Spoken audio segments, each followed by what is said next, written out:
বর্তমান সময়ের সংসার ভাঙার সবচেয়ে বড় কারণ হচ্ছে অনেক শাশুড়ি ছেলের বউকে মেয়ের মর্যাদা দিতে চায়। কথাটা শুনে অবাক লাগলেও বাস্তবতা সম্পূর্ণ আলাদা। বউ আর মেয়ে দুটি সম্পর্ক এক নয়।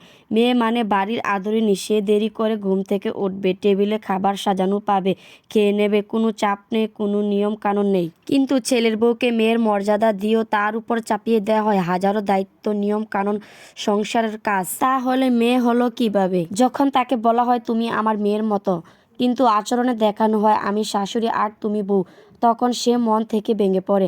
আর সেখান থেকে শুরু হয় হতাশা, কষ্ট জমে রাগে পরিণত হওয়া। তারপর আস্তে আস্তে শুরু হয় সংসারে একটার পর একটা ঝামেলা, সর্বশেষ ডিভোর্সের সূত্রপাত, যার মূল কারণ শাশুড়িরাই।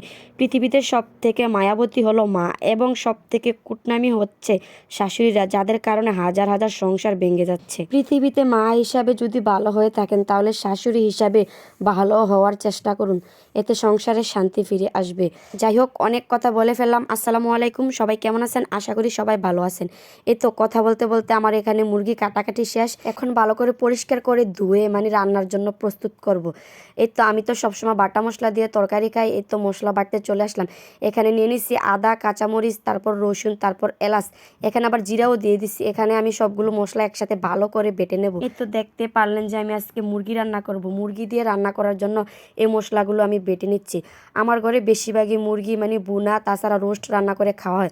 আলু দিয়ে কেউ এত একটা খায় না। তাছাড়া আমার কাছে মনে হয় আলু দিয়ে আমি রান্না করলে হয়তো মজা লাগে না, ওই জন্য আমি আলু দিয়ে রান্না করি না, বেশিরভাগ সময়ে বুনা করে রান্না করি। এই তো আজকে আলু দিয়ে রান্না করব, তাই আলুগুলো আগে একটু ভেজে নিলাম ভালো করে লাল লাল করে। এখানে পেঁয়াজ কুচিগুলো লাল লাল করে বাটা মশলাগুলো দিয়ে দিলাম, দিয়ে মশলাটাকে একটু তেলের মধ্যে ভালো করে ভেজে নেব। এই তো এখানে আমার মশলাগুলো ভাজা ভাজা হয়ে গেলে বাকি গুঁড়া মশলাগুলো আমি এখানে দিয়ে দেবো, দিয়ে ভালো করে মশলাটাকে কষিয়ে নিব, আমি যেমন পারি তেমন আর কি। তারপর এখানে আলু আর ভাজা মুরগির মাংসগুলো দিয়ে দেবো, দিয়ে এখানে আবার নেড়ে চেড়ে ভালো করে কষিয়ে রান্না করে নেব। এই তো এখানে আমি আগে আগে পোলাওটা রান্না করে রেখে দিচ্ছি, এখন মুরগির মাংসটা রান্না করতেছি। তারপর এখানে পরিমাণ মতো ঝোলও দিয়ে দেবো। আজকে আলু দিয়ে রান্না করছি মুরগির মাংসটা, দেখা যাক কেমন হয়। তাছাড়া সবাই খেয়ে কেমন বলে দেখি। এই তো আমার মেয়ের জন্য খাবার আমি বেড়ে নিছি, রান্নাও প্রায় শেষ। আমার ভিডিওটি ভালো লেগে থাকলে লাইক কমেন্ট করে সবাই পাশে থাকবেন। ধন্যবাদ আমার ভিডিওটি দেখার জন্য। আল্লাহ হাফেজ।